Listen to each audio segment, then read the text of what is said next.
débat pour la nation, très spécial aujourd'hui, parce que je reçois une personne qui a de la notoriété, qui a un parcours, qui a vraiment un nom, India. Omari, cadre du PPRD, India Force, comme on l'appelait jadis à l'époque, où les jeunes inspiraient encore, les jeunes acteurs politiques inspiraient encore la société à l'époque. India Omari s'appelait Force. Je le reçois parce que l'actualité a besoin des arguments de India Omari. L'actualité a besoin de la connaissance, de l'expérience même de India. Vous êtes sans ignorer de cette rumeur, si je pourrais dire comme ça, que le président Joao Lourenço a suggéré au régime actuel d'aller consulter également M. Kabila pour avoir un peu de son expertise concernant la situation de l'Est du pays. On va faire en bilingue, français, lingala, parce que cette question nécessite à ce que tout le monde puisse comprendre ce qui se passe à l'Est du pays. Ça fait jaser, ça fait couler beaucoup d'encre et de salive, ça fait grincer les dents. Chaque jour, chaque seconde, chaque minute, les Congolais décèdent. Comme nous sommes en train de produire cette émission, certainement, il y a une femme qui s'est fait violer, il y a un enfant qui devient orphelin, il y a des déplacés et ça fait très mal. C'est vrai que nous allons parler également du processus électoral. Les PPRD dit non toujours à ces processus d'enrôlement qui est en cours. Mais nous allons également parler du PPRD parce qu'il y a eu beaucoup de départs. Pourquoi ne pas prendre les côtés, les volets sociaux pour essayer un peu de brosser les bilans du président de la République? Il y a plusieurs personnes qui parleraient déjà des signes du temps de la fin. India Omari a géré ces pays. Il a une idée sur ces signes du temps de la fin. Est-ce que nous sommes réellement devant des signes du temps de la fin avec ces régimes ou bien non? Tentative de réponse avec mon invité qui est là. India Force. Vous allez bien? Très bien, bon dimanche. Merci beaucoup, India Omari. Pour moi, c'est un plaisir et un honneur de recevoir des gens qui ont inspiré la jeunesse à l'époque très petit, on vous suivait. Mais ce qui est sûr, ce qui est un peu surprenant, c'est vrai, de votre génération, il y en a en tout cas plusieurs qui ne sont plus très actifs. Mais vous, vous gardez toujours cette énergie. Et quel est le secret? Bon, je développe d'abord les sports. Ah, les sports, ah, d'accord. En fait, vous savez, les sports fait bien dans les corps, Oui. développe aussi les aspects intellectuels. Exactement. Les capacités de pouvoir résister, de pouvoir encaisser aussi les coups. Oui. Vous savez, dans la vie politique, on encaisse trop. Ah, d'accord. Il faut savoir encaisser. Donc, dans la vie politique, il faut savoir encaisser. Encaisser, il Là, faut savoir aussi c'est donner. même un conseil. Hein, Oui, il faut savoir aussi donner un coup. Vous donnez des coups, mais encaisser oui, également. Oui, il faut donner moins de coups et encaisser beaucoup. Ah, C'est-à-dire, d'accord. mais quand tu donnes, les coups que tu dois donner doivent être mortels. C'est ce qu'on appelle des coups que tu dois donner doivent être mortels. mortels. C'est ce qu'on appelle Un coup KO, par exemple, hyper quitte. Et c'est pourquoi vous le faites très souvent. On a Banini, on a Twitter, les réseaux sociaux. Ceux qui ignorent à tweeter, mais c'est la toile qui bouge. Vous mettez du mal, là, les régimes en place avec vos tweets, là. Bon, en fait, non, je contrôle. Ouais. J'essaie de donner les coups au moment. Opportun. Au moment opportun. C'est-à-dire, et je l'ai fait quand vous n'êtes pas sûr que je vais donner les coups, c'est le moment où je vais donner les coups. Et j'essaie toujours de donner les coups les premiers. Quand vous êtes distrait. Ouais. Et c'est comme ça que non, les gens viennent vite à la défensive. Et parfois, quand ils n'ont pas d'argument, ils m'insultent. Et là, tu sais, dans le travail qui est le mien, dans le travail comme acteur, comme influenceur, comme leader d'opinion. Oui, leader d'opinion. Je fais toujours un effort de m'interdire de répondre aux insultes. Exactement. Parfois, je ris, parfois. Et les gens sont étonnés du fait que non, dans la plateforme, et je garde encore les insulteurs. Parce que je les amène jusqu'au bout de leurs limites. Je sais les limites de tout. Ah, d'accord. Parce que je connais, vous savez, j'ai développé, j'ai tellement lu, au fait, Pavlov, Ivan Pavlov, avec, comme il a développé les réflexes, sa théorie du développement des réflexes, j'ai compris. Et j'ai compris les 8 caractéristiques de l'homme. Ah, d'accord. Et je sais que nos amis de l'IDPS, parmi les 8 caractéristiques, ils sont colériques. Oh, les amis de l'UDP sont colériques. Sont colériques. Ah, d'accord. Oui, ils ne sont pas nerveux, mais ils sont colériques. Donc, colérique, c'est au-delà de la nervosité. Colérique, c'est au-delà de la nervosité. Et je sais, là où il faut toucher pour qu'ils s'enflamment et qu'ils perdent.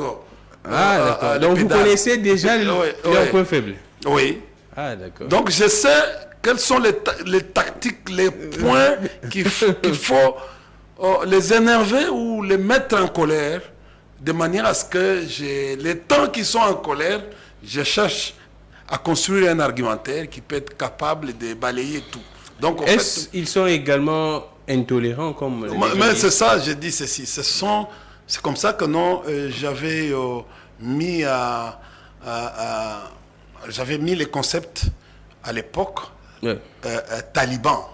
Ah, d'accord. Au fait, j'avais lancé ces concepts. Ah, donc c'était vous les premiers à commencer avec ces concepts des talibans. Oui. Bon, j'ai étudié pratiquement les gens qui vivent, ces groupes-là, qui vivent en Afghanistan, et comment ils se comportaient aujourd'hui. Ah, d'accord. Des islamistes, mais très colériques, très intolérants. Aujourd'hui, vis-à-vis des autres religions. Exactement. Alors, j'ai compris que non, quand vous regardez la caractéristique de nos amis de l'IDPS ou de l'Union sacrée, vous allez vous rendre compte que non, ce sont des gens qui ne veulent pas la contradiction. La première, ils sont sociologiquement ou des gens, bon, en fait, trop collés à l'ethnie, mais trop collés en fait, il se replie sur soi-même. Donc, d'abord, leur force, c'est soi. C'est-à-dire, ils peuvent rester ici, c'est un exemple, ils restent ici à Kinshasa. Quand il y a des événements ou une élection, ils rentrent chez eux. Mais ils vivent ici, ils sont des résidents ici. Mais il suffit seulement d'un événement, ils doivent rentrer vite chez eux. Je vous donne un exemple. Allons-y. Il se passe une conférence à Kindu. Pour le moment. Aujourd'hui, c'est dimanche. Certains acteurs sont à Kindu. Comme Chadari à Kindu également. Moi, mes intérêts sont à Kinshasa. J'ai eu une invitation, mais je sens que mes intérêts sont ici plus qu'à Kindu. Tu vois que non. Mais quand vous voyez les talibans, ils peuvent dire que non, ils peuvent dire que non, leurs intérêts sont en Kinshasa, mais ils replient toujours sur ça. Et c'est comme ça que non, vous voyez dans leurs caractéristiques, vous allez retrouver que non, ils se collent plus à sa tribu que d'aller évoluer, chercher l'expertise ailleurs. Ah, d'accord. Et j'ai trouvé tout ça. Et j'ai globalisé pour lancer ces concepts. Parce que ce sont vraiment pratiquement les intolérants. Les intolérants. Alors, Indy Omari, vous aviez dirigé avec Kabila, sous l'ère Kabila, vous êtes membre classique du régime Kabila. Les gens parlent que non, nous sommes déjà devant face aux signes du temps de la fin de ces régimes. Vous pensez vraiment que ce sont des signes du temps de la fin déjà de ces régimes? Parce que vous aviez eu à gérer le pays et après les élections, vous êtes en tout cas mieux placé pour dire à la population et pour nous dire que non, tel signe, c'est un signe de la fin. Quand vous voyez les régimes agir comme ça, quand vous voyez tel indicateur, c'est la fin. Dites-nous un peu, est-ce vraiment les signes qui apparaissent sont des signes du temps de la fin de ces régimes? Bon, écoutez, il y a beaucoup de signes qui déterminent la fin. Oui. Je te donne... Je vais aller. beaucoup de signes. Il suffit d'être analyste pour comprendre. Allons-y.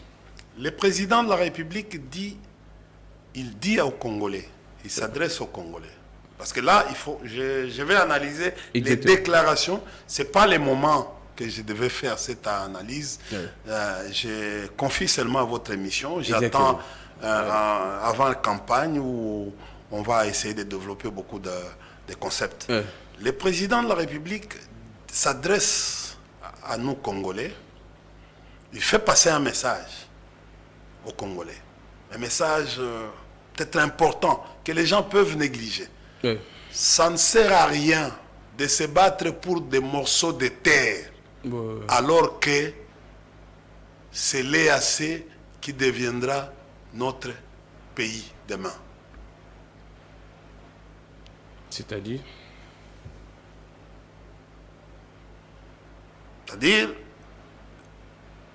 on est dans une conception de changer les frontières de notre pays.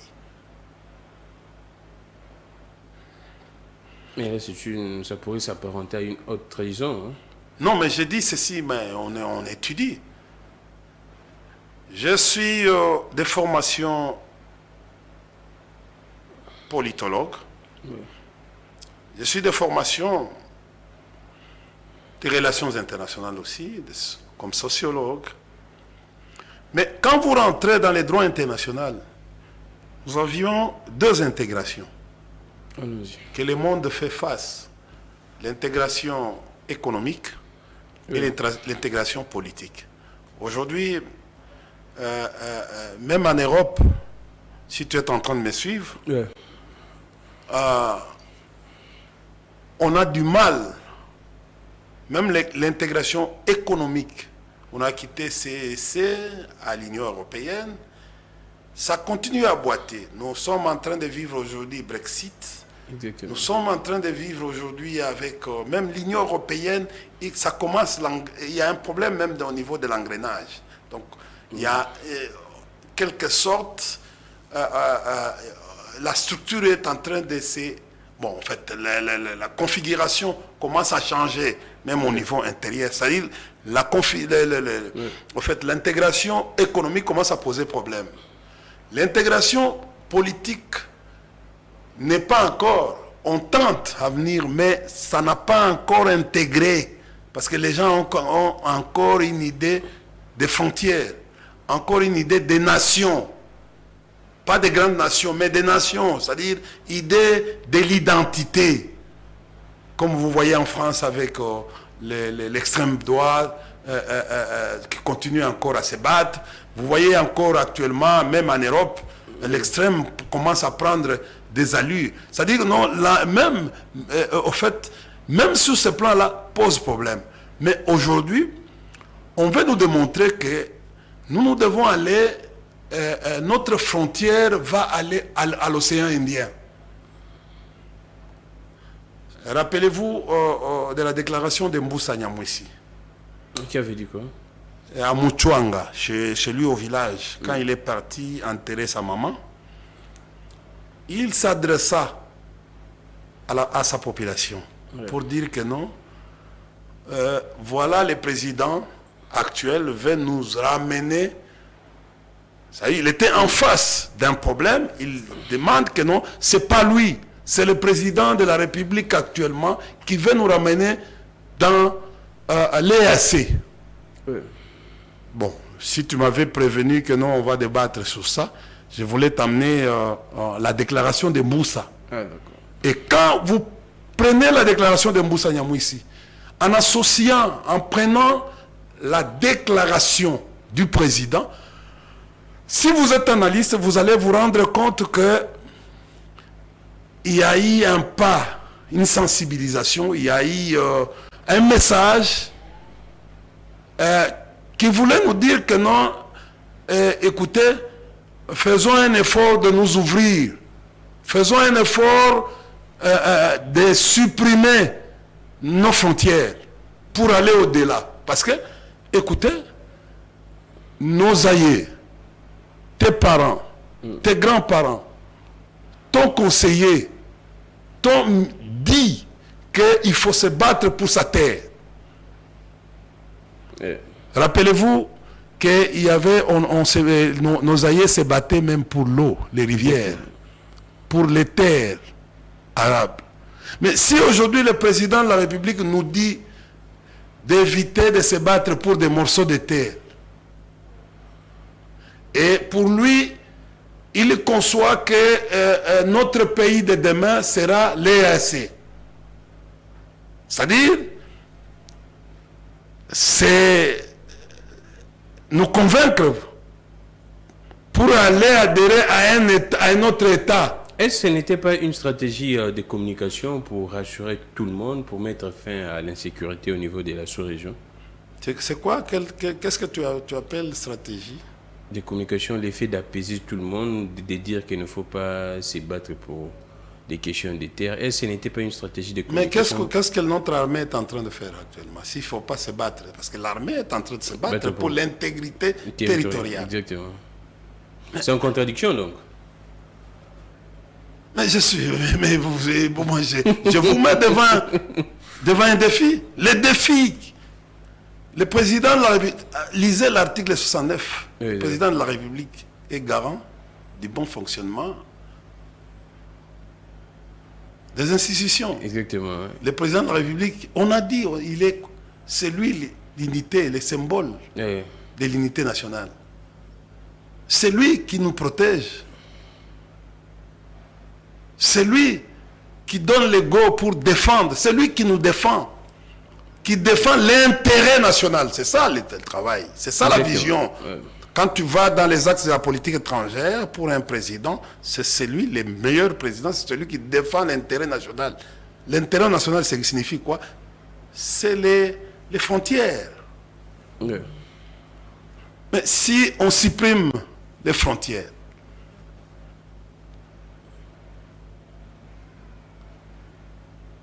tu vois chez toi à la maison. Prenez chez toi à la maison comme les pays. Tu fais un effort le soir, tu fermes ta barrière. C'est une façon de te protéger. Exactement. Contre les aléas, contre l'insécurité. C'est ça la clôture. Tu as clôturé ta maison, même dans ta chambre. Tu as des limites.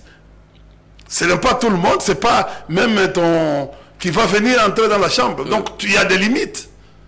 Mais s'il n'y a plus de limites, ça devient le libertinage. Tout le monde va. Quel message voudriez-vous passer au peuple? Parce que je sens où vous voudriez en venir. Mais vous restez tellement dans vos gardes. Qu'est-ce que vous voudriez dire exactement? Voilà pourquoi. C'est d'abord ça, ces messages, cette déclaration politique qui montre les nuages, qui montre les signes du temps, qui montre tout ce que nous sommes en train de vivre aujourd'hui, qui montre les conséquences néfastes que le pays fait face, qui montre que Cardinal Ambongo avait raison. En disant quoi? Nous sommes confrontés par les crises multiformes et particulièrement les conflits à l'est de la République démocratique du Congo, dont vous avez vu deux journalistes que M. l'abbé ou Monseigneur Cholet avaient même considéré des badauds. Ils se sont excusés, non? Ben, finalement, vous savez, quand vous voyez M. l'abbé Cholet, vous voyez M. l'abbé Cholet ou Monseigneur Cholet, M. l'abbé pour les intimes, Monseigneur Cholet, est allé jusqu'au niveau de considérer ces deux journalistes des badauds. Donc c'était très fort. Tu sais, c'est comme Balobaka. Kolobela Moussali Kokosela Moussali Nzambe Makamute. Vous savez, pour les catholiques, hein? Mais pour les catholiques, Okobi Msape Bilamba. Mais tout il suffit que nous à côté de bougie. Hein? Mais tout ça, c'est non, mais c'est pour vous dire. Voilà les signes. J'ai dit, en globalité, tu m'as posé la question, la problématique, les signes du temps.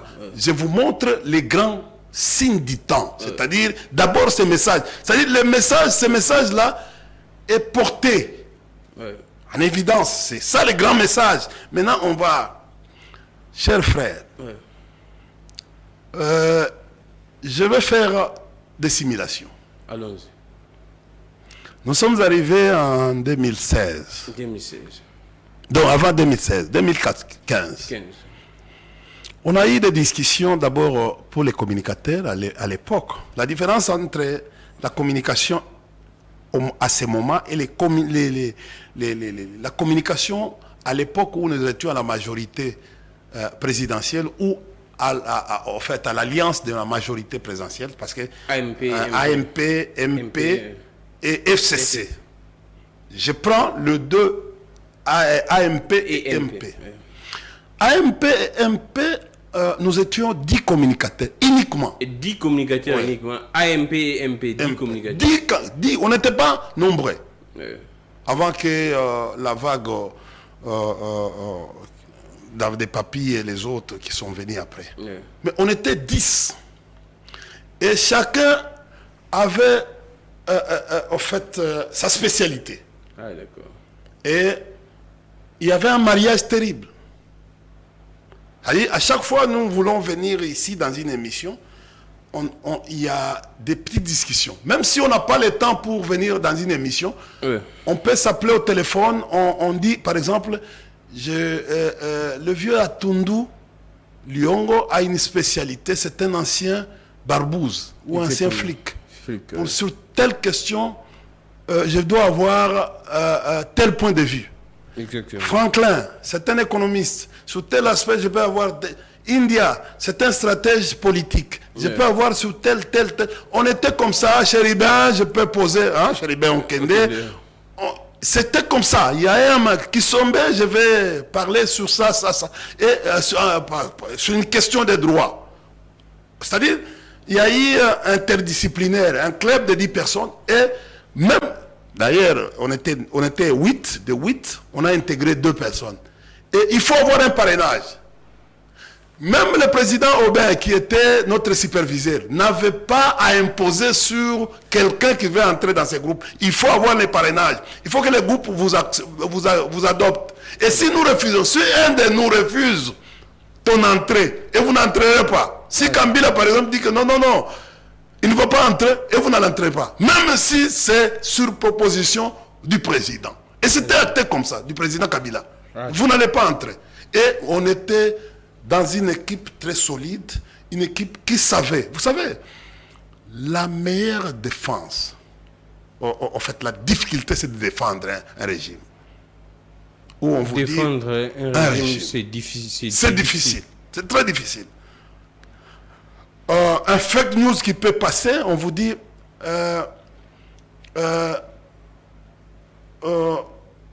à Maluku par exemple, comment on appelle ça, charnière ou quoi, tout ça de Maluku. Tu connais on vous balance comme ça. Mais vous n'êtes pas au gouvernement comme ministre, comme hôtel de ville. Mais peut-être, tu peux avoir des difficultés pour atteindre le gouverneur de la ville. Or, alors, au fait, si tu as des atouts, il faut peut-être te dire, non, mais je n'arrive pas à atteindre le gouverneur de la ville, comment je vais me défendre par rapport à cette question? Or, tu peux avoir un ami qui est à la morgue, qui travaille à la morgue, qui est responsable. Vous savez, tu peux avoir un ami qui travaille à la police, par exemple. Vous savez, chaque jour, il y a toujours des accidents dans la ville ici. Il y a ce qu'on appelle les gens des accidents qui peuvent se produire et qui sont ramassés parfois, qui n'ont pas de carte d'identité. Les indigents. Les indigents ou les gens qui sont vulnérables, qu'on amène à la mort. Oui. Bon, si ils deviennent 30, 20, où est-ce qu'on va aller La fosse commune. Il faut une fosse commune. Il faut chercher. Parce que vous n'allez pas trouver, vous n'avez pas l'argent pour chercher un caveau à chacun. Ça se fait aujourd'hui. On le fait. Il faut avoir des notions pour que tu puisses comprendre. Tu vois, Mais il y a des gens, par exemple, on dit Grand Mick est né où? Par exemple, où Kabila est né où? Il a fait quoi? Est-ce que tu sais que non, même chez nous, où par exemple, où le président, il était né où? Il a fait que quoi? Mais vous devez demander à quelqu'un, tu peux arriver à... Moi j'ai déjà vu même de nos cadres du FCC, quand on lui pose la question, mais Kabila est de quelle formation? Et il ne sait pas. Mais tout le monde sait que nous aujourd'hui, Kabila est un doctorant en Sciences Po. Kabila est un doctorant en Sciences Po. Dans quelle université? Une université élitiste d'Afrique du Sud. Et il continue à parfaire. Il est doctorant en Sciences Po et relations internationales. Oui. Ce n'est pas à fouiller, tu peux prendre ton téléphone, tu piques sur Google, tu as l'information sur Kabila. Il a fini ses études. J'ai dit ceci, mais c'est une question. J'ai dit, j'étais en train de développer mon argumentaire. Parce que les gens se poseraient également des questions. Il a fini ses études. J'ai dit ceci, vous savez, hein, nous sommes un peuple analphabète. Aujourd'hui, nous courons vers les temps. Aujourd'hui, nous avons tout avec nous. Tout avec nous. Mais on reste sur place. Or, la meilleure manière de savoir si quelqu'un a étudié ou il n'a pas étudié, ou aller se confronter aux réalités, c'est d'aller. Kabila a déjà été 2 fois. Vous parlez tous que non, Kabila a gagné les élections en 2006 et 2011, n'est-ce pas? Il était aux élections. Mais il y a un CV. Même pour chercher tout le monde, si vous avez besoin de chercher tout le monde aujourd'hui, il suffit d'aller sur les sites CENI. Ah, d'accord. Il y a un CV. Mais Indioma. Est-ce que c'est difficile d'aller vers les sites pour savoir que tel... Et à ce moment-là, vous pouvez continuer votre enquête. Mais Indioma. Parce qu'il est difficile... Excusez, il est... Aujourd'hui, on ne peut pas toujours rester sur une même position. J'ai vu, il n'y a pas longtemps, parce que c'est sur cette question que vous voulez, vous engagez vos débats stériles, sur cette question. Tous ont vu Kabila en Afrique du Sud. Et on a vu des images. Alors, quand toi, journaliste, me poses moi la question, c'est où? Cette université est élitiste. C'est parmi les grandes universités du monde. C'est même la meilleure. Quand il va là, il obtient la grande distinction. Dans une université élitiste. Aujourd'hui, les études n'est pas comme ce qu'on faut. Pour aller, il faut aller à l'INIKI. Non. Moi, je suis en train, outre mes diplômes, je continue à parfaire mes études. Ah, d'accord. En ligne.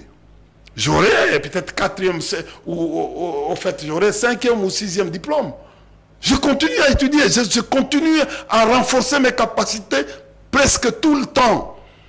Et le jour où je vais vous dire que non, maintenant, écoutez, je suis devenu comme Ngouz Kanlemon avec des multiples diplômes, vous allez dire non. Pourquoi? Parce que je trouve que non, ce que j'ai fait comme étude est insignifiant par rapport à la vitesse du monde aujourd'hui. Ah, donc, je retrouve que non, si j'avais fait les droits, ou j'avais fait la psychologie aujourd'hui, le monde évolue. Je trouve que non, c'est... Pour rentrer à notre sujet.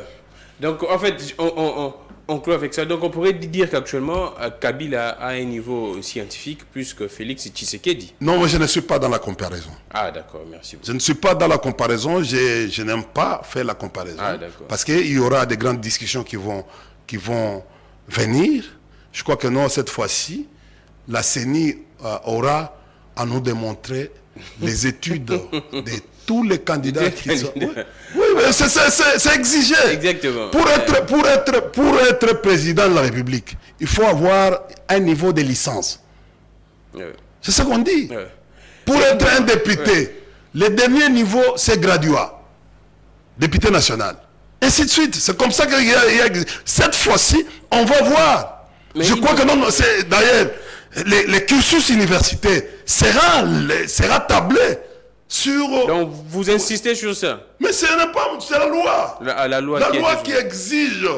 C'est la loi. La loi électorale exige. C'est-à-dire tout celui qui aujourd'hui qui est fort, candidat président de la République, il doit montrer ses diplômes de licence. Ses diplômes. Des licences surtout. Homologués. Homologués. Tu peux avoir un niveau de diplôme, de licence, ou de doctorant, ou de docteur, mais tu dois présenter ça. Ces diplômes doivent être homologués. On va demander quelle université que tu as fréquentée. Et l'université va nous prouver si effectivement tu as fait. Ce n'est pas la loi elle-même, c'est la loi qu'on a, c'est cette loi-là qu'on a. Oui. Pourquoi tu as peur? Non, j'ai pas peur. Mais lisez la loi. Oui, je comprends. Mais Indioma, c'est vrai, il y a une question qui dérange le Congo aujourd'hui. Donc je voulais rentrer en arrière, parce que bon, on est parti sur la digression. Je voulais rentrer en arrière pour répondre à ta question. Nous sommes arrivés en 2016, on a vu beaucoup de signes. Nous avons conseillé qu'on aille, en 2015, qu'on aille aux élections. Vous avez vu les faux pas que nous avons fait en 2015. On n'a pas réussi, compte tenu des confusions entre et le président et l'Assemblée. On n'a pas pu faire passer la loi sur les recensements. Non. La loi que vous connaissez avec... on n'a pas pu faire. Et nous sommes allés à la concertation. De la concertation à un dialogue. Qui nous a amené même à... Et c'était les signes. Les signes, c'était quoi? Vous voyez d'abord au niveau de votre propre organisation les désordres. Les gens ne sont pas unis. Il y avait déjà des désordres dans en fait, d'abord, chacun les ambitions qui n'étaient pas mesurées, en fait, qui n'étaient pas bien cadrées. Les ambitions, vous allez trouver quand tel. C'est ça le cas aujourd'hui. Il y avait des camps au sein au fait, de la majorité présidentielle. Et les violons ne s'accordaient plus. Jusqu'à la dernière minute, on est arrivé à... Tu sais, il y avait plusieurs candidatures qui se faisaient déjà sentir à l'époque, sans l'aval de la majorité ou sans l'aval du président Kabila. Et on avait senti que, effectivement, bon, pour nous, on avait senti déjà que nous étions en train de perdre parce qu'il n'y avait plus de la cohésion. Ah, d'accord. Il y avait une sorte... Oui, il y avait une sorte d'hypocrisie tout autour. Oui. Les gens n'étaient plus ensemble. Les gens n'avaient plus, au fait, on n'avait plus une même direction. On avait senti même dans des petites choses. On est arrivé, il y avait des guerres par-ci, guerre Matata, guerre Minaku, guerre Bochab, guerre telle. On est arrivé à un certain moment, on a senti ça. Ah, d'accord. Et rappelez-vous, même les 2 ans que nous avons demandé, ça ne servirait à rien. Parce que, oui. Ah, donc les 2 ans que vous aviez prorogé là, ça ne servirait à rien. Mais je te dis, ça a compliqué la situation davantage. Donc ça a compliqué la situation davantage. Les 2 ans nous avons cédé la primature à l'IDPS. Non, au débauché. Non, nous avons cédé. Vous avez débauché. Nous avons cédé là. Nous avons cédé parce que, écoutez, qu'est-ce qui s'est passé? Nous sommes allés et on a dit la primature revient à l'opposition. Et Badi Banga est arrivé. Badi Banga était qui? Vous l'avez débouché. Mais aujourd'hui, il est où? À l'UDPS. Écoutez, au fait, les pourcentages qu'il recevait, les salaires qu'il recevait, les avantages, il y a eu 10% qui allaient à l'UDPS. Oh, c'est vrai ça? Donc les salaires est-ce qu'il était exclu de l'IDPS? J'ai dit, est-ce qu'il était exclu de l'IDPS? Aujourd'hui, tu affirmes qu'il est de l'IDPS. C'est-à-dire qu'il coopérait bien. Comment il est arrivé à devenir premier vice-président du Sénat? Donc, le Vous salaire, pensez aujourd'hui, nous avons radié Manara. Si vous voyez encore Manara au PPRD, quelle sera votre impression? Vous allez dire que non, mais écoutez, c'est... Bachina Babo. Bachina Babo. Tu comprends? Alors, mais Indioma, la question, c'est vrai que à l'époque, vous aviez avancé les régimes en disant que non, c'était la guerre qui dérangeait, c'est pourquoi on ne pouvait pas organiser des élections. Est-ce que c'était vrai d'abord? Mais écoutez, vous avez déjà lu les rapports, pas seulement les partages des pouvoirs, parce qu'il faut lire les rapports. Le problème, c'était l'argent. Ah, c'était L'argent. d'abord l'argent qui manquait. Il y avait un problème de financement des élections. C'était ça, c'était clair. Et les prêtres ont les rapports, il faut lire. Vous êtes un journaliste, un grand journaliste. Vous aspirez confiance aujourd'hui. Laisse-moi te dire, au fur et à mesure, vous êtes piquant, vous êtes... tu vois, nous restons sur les sujets, mais nous débattons Exactement. des petits thèmes tout autour. Exactement. Le problème, c'est quoi? Vous voulez... On doit essayer de rétablir oui, la vérité également. mais nous, c'est l'expérience qui fait à ce que j'arrive à te dire que non, les violons ne s'accordaient plus. Et de deux, on a retrouvé que non. Et c'est ce que nous sommes en train de dire aux amis. Ouais. Regardez ce qui se passe. D'ailleurs, chez eux, c'est plus pire. Oh, donc parce que c'est plus pire à chez nous, il y avait même un problème de leadership. Il y a eu un problème, mais il y a eu un leadership fort. Ah d'accord, il y avait un leadership fort, oui. Bien qu'il y avait des problèmes. Des dissensions. Oui. Et des dissensions, c'est au niveau, on a semblé que non, il y avait plus en fait, il y avait l'hypocrisie tout autour. Mais ici, le régime est en conflit avec lui-même. Oh, le régime est en conflit avec lui-même. Il n'y a pas de leadership. Je dis, en conflit. Regardez aujourd'hui. Quand vous allez au sein de l'IDPS, il y a ceux qui se réclament les opposants de 37 ans.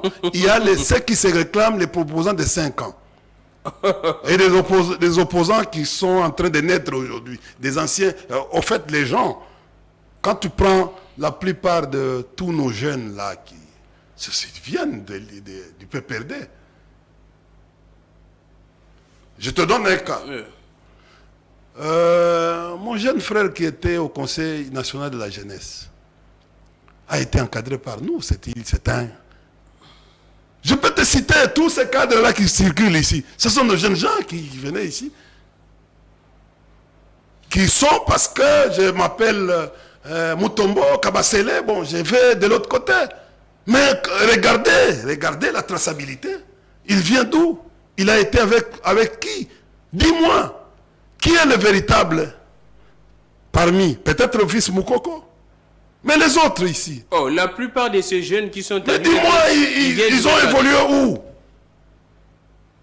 Quand vous recevez ici, ils doivent être francs.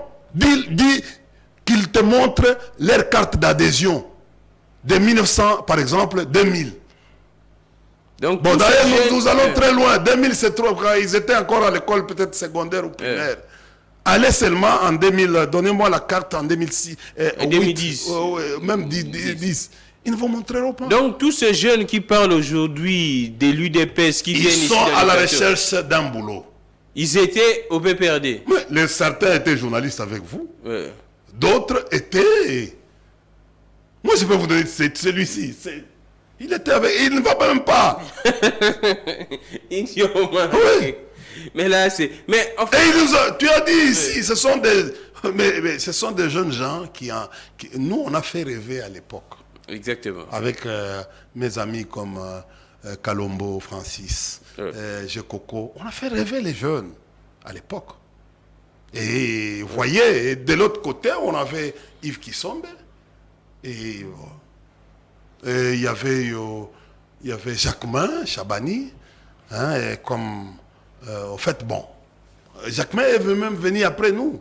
Au fait, on avait les Rémi Massamba et les autres, les directeurs de cabinet Moleka. Oui, il y avait nos vieux comme Zachary Bomanza. Benda, En fait, non, Zachary c'est notre génération. On faisait des débats avec plus tard, bon, et les autres. Mais quand tu regardes,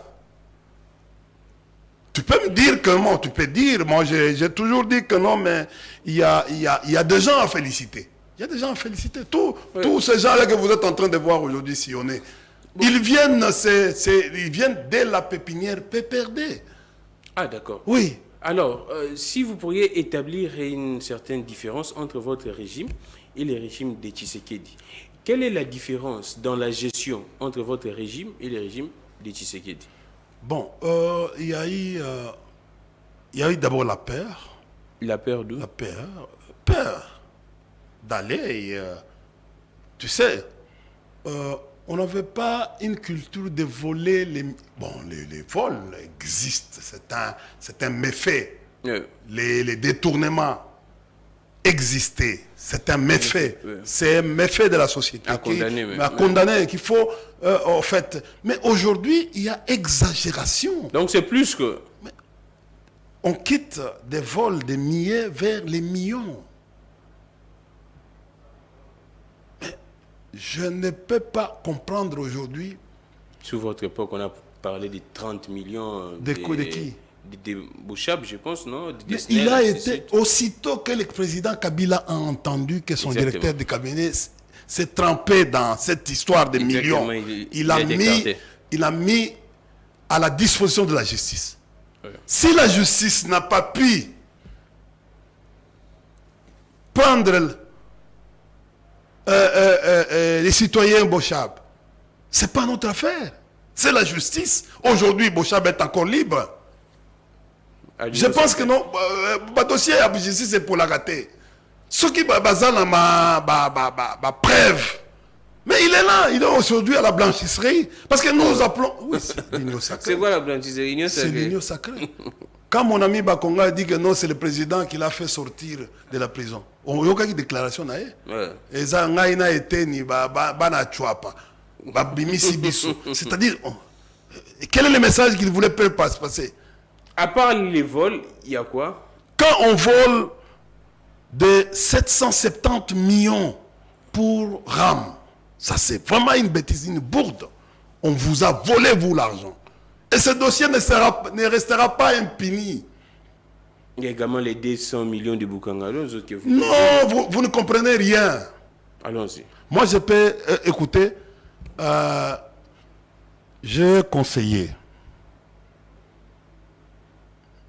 Je trouve très mal ces dossiers. Et on a compliqué inutilement même Matata. Si j'étais au LGD, avec, là je m'adresse à mon ami Franklin. ICG. Oui. Mais si on veut déboulonner ou on veut suivre un dossier, pourquoi ne pas commencer de l'agent jusqu'au chef? Boukangalonzo avait 3 parties, 3 entreprises. C'était une chaîne de valeur. Je connais un peu parce que j'ai été aussi en train de suivre Boukangalonzo. J'ai vu les matériels, comment on a pris des matériels de là pour les acheminer à Boukangalonzo. Ouais. J'ai fait beaucoup des émissions pour Boukangalonzo, que vous connaissez. Ouais. Mais je n'ai jamais vu qu'on a interpellé Madame Ida Kamwanya, qui était gestionnaire de Boukangalonzo. C'était qui gérait Boukangalonzo? Oui. Elle est sénatrice. Mais on parle plus de Matata que d'elle. Boukangalonzo, outre, avait un PCA, avait un DG, avait des directeurs, avait un gestionnaire aussi, le blanc. Goblet. Moi je crois. Pourquoi on doit commencer chez Matata qui n'était même pas superviseur, qui n'avait même pas été, qui n'était même pas ministre? Dis-moi, est-ce qu'un premier ministre a un portefeuille? Non. Mais pourquoi on va aller attaquer un Premier ministre avant d'attaquer, de mûrir les dossiers? C'est là où je suis en train de... Parce que Ida, elle s'appelle Kamwanya. Non, non, attendez. Qui crève l'abcès. J'ai dit, et puis de deux. Bokanga Alonso, il y avait un ministre de l'industrie qui s'appelait le vieux là qui est maintenant directeur du cabinet du président Bahati. Les noms, ils viendront. C'est qui? Les noms, ils viendront. Oui. Il était ministre de l'industrie. Si ce n'est pas lui, il doit y avoir Germain Kambinga. Qui n'a jamais, ni lui, ni Germain. C'est Bampale, c'est pas, oui, Bampale, ni il y avait Germain, qui n'a jamais été. Il y a un ministre de l'Agriculture. Il y a eu un ministre du portefeuille. Vous voyez? Il y a eu ministre du portefeuille, les gens qui... Ministre de l'économie, Bahati Lukwebo. Oh! Oui. Ce sont des grands gestionnaires. C'était eux qui étaient dans la gestion de Bokanga Alonso. Et Bahati également. Mais écoutez, il était ministre de l'économie. Ouais. C'est lui qui est venu remplacer Nemoyato.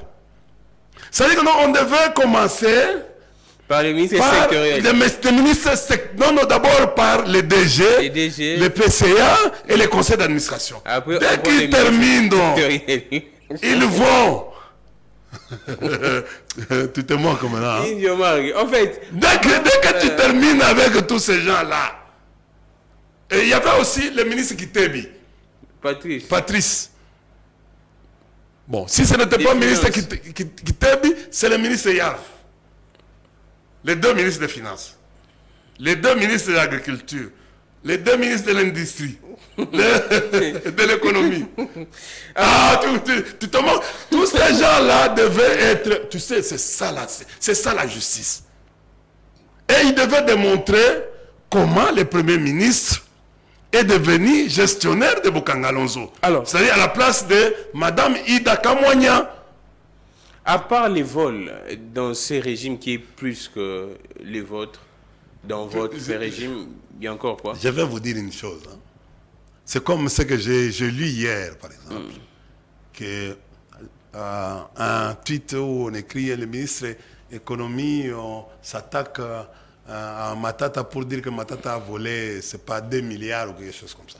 J'ai dit, le ministre des Finances, qui a des preuves sur un détournement ou un vol, au lieu d'écrire, c'est lui-même qui devait porter garant pour aller porter plainte. Parce qu'il a les détails. Pourquoi? Parce que Matata n'a fait que... Matata, c'est un candidat président de la République. Il a fait ses déclarations. Et il n'a pas fait ça, les connaissant, au hasard. Comme il a des antennes au niveau de la BAD, de la Banque mondiale, tous nous connaissons, il a mûri la question. Le dossier est passé du ministère du Plan au ministère du Budget. Du ministère du Budget, quand ça arrive au fait, pour avoir les DTO, on bloque. On prend une écriture vers une autre. Ça s'appelle détournement en comptabilité. C'est clair. C'est très clair. C'est un détournement. L'argent qui était affecté pour tel dossier, vous le prenez, vous quittez de ces dossiers-là vers un autre. Ça s'appelle détournement en comptabilité. Pour tout gestionnaire. C'est-à-dire que non, écoutez, et les ministres, j'attends aujourd'hui, les ministres qui avaient donné 48 heures à Matata. Mais j'attends les dossiers. Il n'a pas un... À la justice Alors, on prend vite Indio Marie.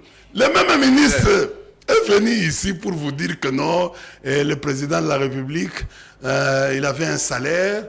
Or, un président de la République honoré n'a pas de salaire. Mais lui, il vous a dit que non, on va commencer à les payer 17 000. Plus que, en fait... les 75% du salaire du président. Ça vous réjouit quand même, non? Pardon? Ça pourrait vous réjouir. Le président touche combien? Il a parlé des 17 000 dollars. Hein. Et le président Bahati touche combien? Le président Bosso touche. Il n'a pas un. C'est lui qui commence à. Ou ça doit être. Les décrets barémiques doit provenir du Premier ministre. C'est lui qui commence. Tu regardes, je me pose la question, il a fait quelles études? C'est un expert en finances publiques. Oudou. Moi, je sais que non, il a travaillé à la Banque centrale, à la direction au fait d'études à la Banque centrale, et puis il a été à OPNID. Alors, on prend vite. Donc, au fait, nous devons écouter. La meilleure manière en science, c'est de douter de quelqu'un. Nous avons fait notre travail. Jusqu'à aujourd'hui, je suis dans une traçabilité pour chercher à connaître son diplôme. De qui? C'est ça mon travail, c'est de connaître aussi. Nicolas Gazali. Oui, c'est mon travail de connaître les diplômes des gens aussi. Elle allait m'intéresser, écoutez, Gramic là et tout ça. J'ai déjà posé la question à tes collègues, on m'a dit de facile. Ils m'ont dit. Et c'est ça mon travail aussi. Alors, mais on prend vite, hein. En tout cas, on pointe les doigts. C'est vrai que là, c'est tout le monde. Même le président l'a reconnu que Kabila a défait les M23. Actuellement, il y a résurgence. Indy Omar, on sait que vous maîtrisez un peu également mieux des questions liées à la défense de notre pays et à la défense de manière générale. Et comment est-ce que vous aviez défait d'abord les M23 pour qu'actuellement ça devienne pratiquement un caillou dans les chaussures des Congolais? On n'arrive pas à se débarrasser de la question. Et qu'est-ce qui se passe exactement? Que faire pour que les M23 soient défaits encore aujourd'hui? Bon, écoutez... il y a des choses qu'il faut mourir avec ça, et il y a des choses qu'il faut dire au public. Exactement. Kabila, vous pouvez tout dire. Sur ce plan-là, Kabila ne dormait jamais. Kabila ne dormait jamais sur la question sécuritaire du pays. Et Kabila aimait les gens qui apportaient du renseignement. C'est-à-dire recoupement des informations. Ouais. Et à un certain moment, on se posait la question, Kabila dort à quelle heure? Tu as vu quand les gens sont fatigués, tu sens par la voix, les gens qui ne dorment pas souvent, c'est par la voix ou au travers les yeux, ça gonfle ici. Tu as vu, à un certain moment, il va veiller avant. Parce que, bon, il n'a pas les 8 heures de sommeil convenablement comme l'exige. Et je donne une petite expérience que moi j'ai vécue. La pomme orange. C'est-à-dire? Oui. La pomme orange, c'est une opération qui a eu lieu en 2013 pour anéantir les M23. Ça s'est fait comment? J'ai été chez moi. On m'appelle que je dois me retrouver à la gare centrale. On est parti avec moi de la gare centrale. Quelqu'un me prend, excusez-moi, il me dit nous sommes en train d'aller à Kingakati. On arrive à Kingakati et avant d'arriver à Kingakati à l'aéroport, on entre par l'entrée du pavillon présidentiel. On retrouve un avion. Il me dit, mais écoutez, est-ce que tu as déjà vu, est-ce qu'on peut aller visiter? Je ne savais rien. Il m'a fait entrer dans l'avion et on dit, mais on va faire un petit saut là pour essayer d'inaugurer. Et je me suis rendu compte, je me suis retrouvé à Kisangani, accueilli par le général au fait, Kifoua, à l'époque.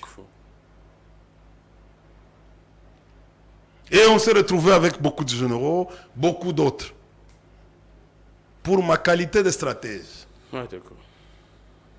Et ancien, au fait, chef de parc.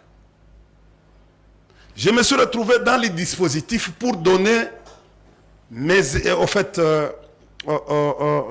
mon expertise en matière de parcs nationaux. Vous savez, les parcs font frontière avec le Rwanda, avec l'Ouganda et les autres États. Et chacun avait, chaque personne qui a été invitée. D'ailleurs, à un certain moment, ma femme et mes enfants n'arrivaient plus. Parce que pour gagner, c'est un problème, pour gagner une opération militaire ou une opération, ou en termes stratégiques, il faut du temps. C'est une question de préparatif. Il faut que l'équipe qui est mise sur place soit ton équipe. Et chacun de nous n'avait pas toutes les informations. On versait les informations selon votre département. D'accord. Pour éviter à ce que, et chacun, même à un niveau, il n'y a que le chef lui-même qui avait les rapports de tout. D'accord. Et le Kige était installé à Kisangani à cette époque-là. Jusqu'à tel point que de là, on est parti. Tu sais, j'ai passé 3 jours sans que ma famille soit au courant que j'étais à Kisangani. Tu vois ces histoires, comment ça se passe? Et il y avait moindre bruit. Les gens ne savaient même pas que non, une opération se faisait en dehors du lieu de Goma ou en dehors de... C'était à Kisangani. Et c'est ça, c'est à notre temps qu'on avait pris les 2 Sukhoi que vous voyez là-bas. C'était à Kisangani, les Sukhoi que vous êtes en train les Sukhoi qu'on utilise aujourd'hui. Ça date de l'époque de Kabila. Parce qu'on imaginait que, tu vois, bon, je m'arrête à ce niveau. Quand tu regardes les photos, les photos là, la défaite du M23, tu vas retrouver, je suis en train de saluer le président Rumangabo. Et il me tient, même la vidéo là, vous allez voir, et on est monté à Runyoni et à Tchanzu, la colline là. Et quand tu regardes, tu vas trouver à côté, derrière, après le gouverneur, Julien Paluku, il y avait quelqu'un qui était derrière là. C'est la personne. J'ai toujours en dit. Mais comment expliquer que Julien Paluku, qui était là, aujourd'hui il est dans ce régime, mais il n'arrive pas, apparemment, il n'arrive pas à donner des mêmes conseils ou soit appliquer, faire des références que vous aviez utilisées, non? Mais écoutez, quand je vois mon ami, mon camarade, mon ancien ami de l'AFDL, parce que nous avons quand même fait les mêmes parcours avec lui ensemble. Et Paluku. Oui, depuis Mzé. C'est un ami. C'est un ami. Mais qu'est-ce qui se passe? Apparemment, il n'arrive pas à donner bon, il y a un problème. Hein. Tu vois, les remaniements là bougent. Tu ne vois pas que tous les ministres sont maintenant dans la vie politique, où ils sont interdits de faire la politique en étant membre du gouvernement, mais ils sont aujourd'hui, tout le monde veut montrer, il y a les uns qui sont dans les meetings, il y a les autres qui sont dans les chamailleries, il y a le président de la République. Oui, tout ça. Or, ils ont oublié pratiquement, il est ministre de l'Industrie, il doit montrer les 2 ans de son apport. Qu'est-ce qu'il a apporté? Qu'est-ce qu'il a amené de plus dans son secteur? Mais il est plus dans les déclarations politiques. Et, par exemple, il faut faire attention. Attention. C'est un gouverneur, c'est le plus grand gouverneur du Nord Kivu, qui a mis longtemps au Nord Kivu, qui a connu des problèmes. Moi, je me rappelle, nous avons sauté, nous deux, ensemble, sous son mur, quand... ça, c'est une histoire. Il va un jour vous dire, quand... l'M23 est entré à Goma. Vous étiez là. Oh, quand les M23 est entré à Goma, vous étiez là. On est venu les chercher pour les tuer. C'est une histoire. Vous êtes venu chercher Julien Paluku. Et vous aviez fait quoi? Nous avons sauté. Escalader les murs. Donc... Mais c'est un grand monsieur. Quand je le vois aujourd'hui, il y aura un jour après cette histoire ici, je lui dirai... Ah, mais s'il y a un conseil... non, s'il y a un conseil à donner à ce régime... En fait, tu sais, hein, moi je l'aimais beaucoup. Je l'aimais beaucoup, je ne pourrais pas... Comme il est homme d'État, il y a un certain nombre de choses qu'on ne peut pas dire. Mais Ndioma... Et puis, on ne peut pas aller s'attaquer à vos bienfaiteurs. Il faut éviter. Mais Indioma, on constate que bozana moi qui monte mama baby no batu ya régime ya Kabila. Vous aussi kabaninga badindana mai.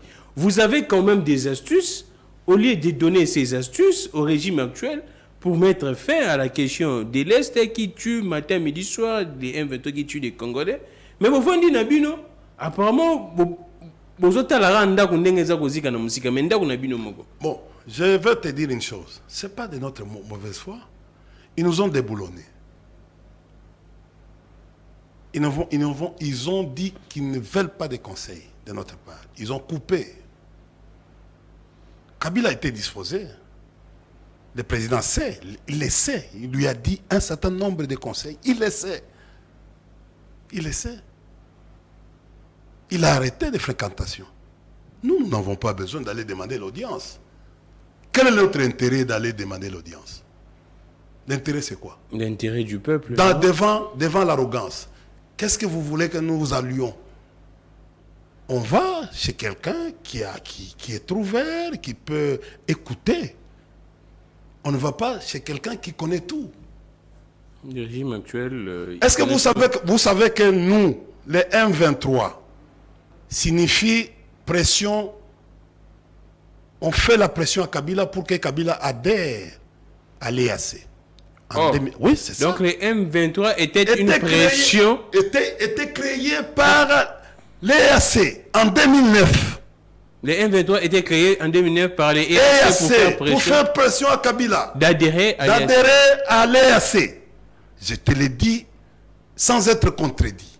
Là, c'est Indioma, une rêve. Les 23, cette histoire de 23 mars 2009 a été créée par l'EAC. D'adhérer. Nous avons commencé des négociations. Le président Kabila à cause de l'article 4, nous avons dit niet, on reste dans la SADC. Il y a eu pression de l'Ouganda. Attendez, je suis en train de t'expliquer. Il y a eu une pression terrible. Moi, j'étais conseiller et les dossiers étaient dans une pression terrible. Nous avons dit et on a déclenché la guerre. Et les M23 là, vous vous appelez M23, vous pouvez donner aujourd'hui, même le gouvernement a des problèmes parfois, c'est un mouvement terroriste, rebelle, c'est un mouvement terroriste. Regardez dans les déclarations de M. Patrick Mouyaya, il se complique lui-même. Oui, exactement. Il n'a pas un terme précis. Un terme précis. Quand un gouvernement n'a pas un terme précis. C'est quoi les termes précis? C'est ça. On pourrait les qualifier de qui? Pardon, M23, c'est le Rwanda et l'Ouganda. D'abord, regardez les zones géographiques. Bunagana ne fait pas frontière avec le Rwanda. L'Ouganda. Bunagana ne fait pas frontière avec le Rwanda. Comment les grandes unités rwandaises peuvent arriver à Bunagana ou à Ishasha sans passer par l'Ouganda? C'est l'Ouganda qui ouvre la frontière. Prenez la carte. Beaucoup d'autorités ici ne connaissent pas la région de l'Est. Ils ne maîtrisent pas. C'est ça le problème. Ils sont là en train de passer à la télévision ici. Beaucoup de gens, vos gens qui sont en train de... C'est la zone géographique qu'on appelle la géographie militaire. Ils ne connaissent pas. Quelles sont les difficultés qu'on peut rencontrer quand on est au front? Et comment contourner ces difficultés? Voilà pourquoi chaque fois quand on se bat, certaines de nos troupes arrivent sur le sol ougandais. Et ce sont les savoirs même parfois. Mais qui a donné le couloir à ce qu'on prenne Bunagana? C'est l'Ouganda. Mais l'Ouganda est avec nous dans la mutualisation des forces. Nous avons refusé la mutualisation des forces. Mais Patrick nous a dit que non, c'est ça la solution. Mais aujourd'hui, vous savez que non, l'Ouganda est dans les deux choses. Il est dans la mutualisation, chez nous, dans la mutualisation, et chez nous comme EAC. La force régionale.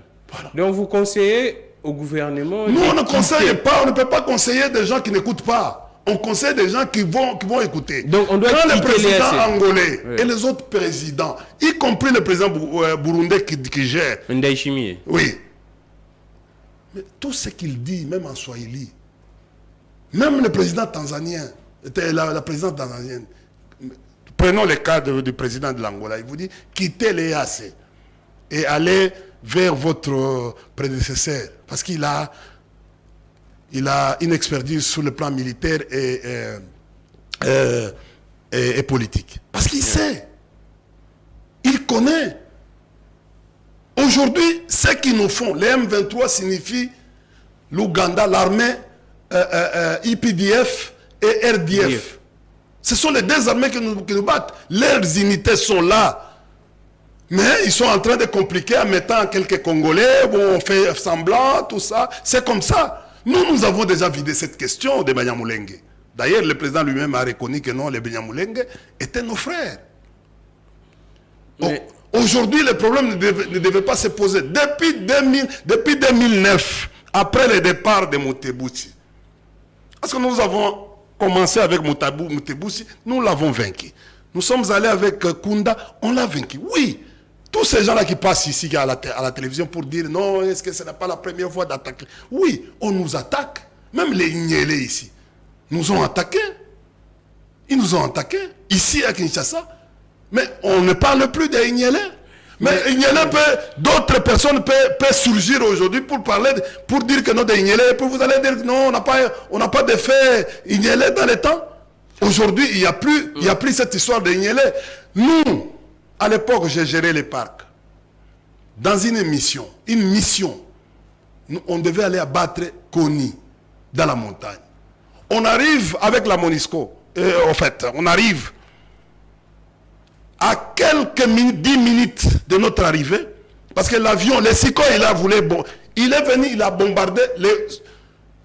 Bon, en fait, tu sais, on nous a dit qu'il est parti. Il est parti. Il était parti en Centrafrique. Le problème, c'est quoi? Qu'est-ce qui se passe dans ces pays?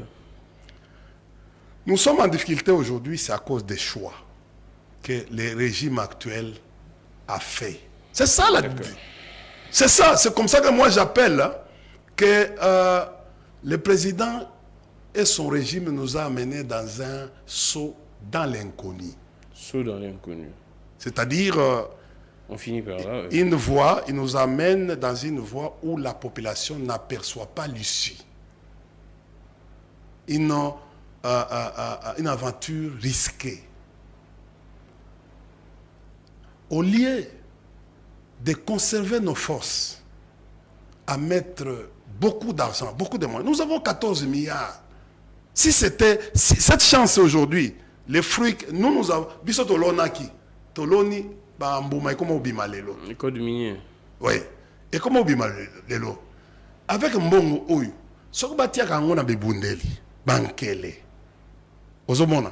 Bamemeli bibundeli wana. Banda France a aidé biso. Tozui eloko wana.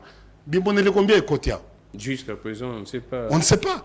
J'ai regardé dans la féerie. Ouais. Dans la féerie. Féerie signifie quoi? Fiche électronique de renseignement à l'importation. Ouais.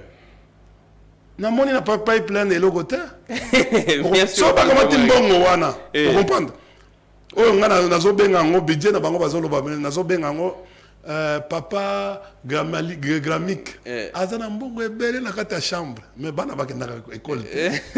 Bana baliaka malamu te, balata pe malamu te. Merci India. De sorte tozana ngo, c'est pour cela que non, cardinal Azana a raison. Nous souffrons dans l'âme et dans le corps. Dans le corps. Et dans l'esprit aussi. Merci beaucoup. C'est-à-dire, le problème aujourd'hui, on a fini, il y a une seule personne qui est le problème. C'est qui? Moi, il est bien. Population, ça y est bien. Donc, Mukolo Oyo, Mugana s'appelle Nani, vient à Bisso, citoyen Bosso à l'obé. Alingisu Maramouanate, au moins, c'est officier le bandit. Viens au Léa, Zela, Akende Solata, Makamouana, na chef, ou bien na batna, na groupe, na union sacrée, via Bimi na télévision. Viens à craquer à l'obé. Non. Merci beaucoup. Avec le président, il faut à Longwa, na Makamouana. Il a dit. Oui, il a dit. Il a dit, c'est-à-dire que t'as la moutou, t'as la vieille. Oh, il y a 5 non. Loyauté, pour renouveler.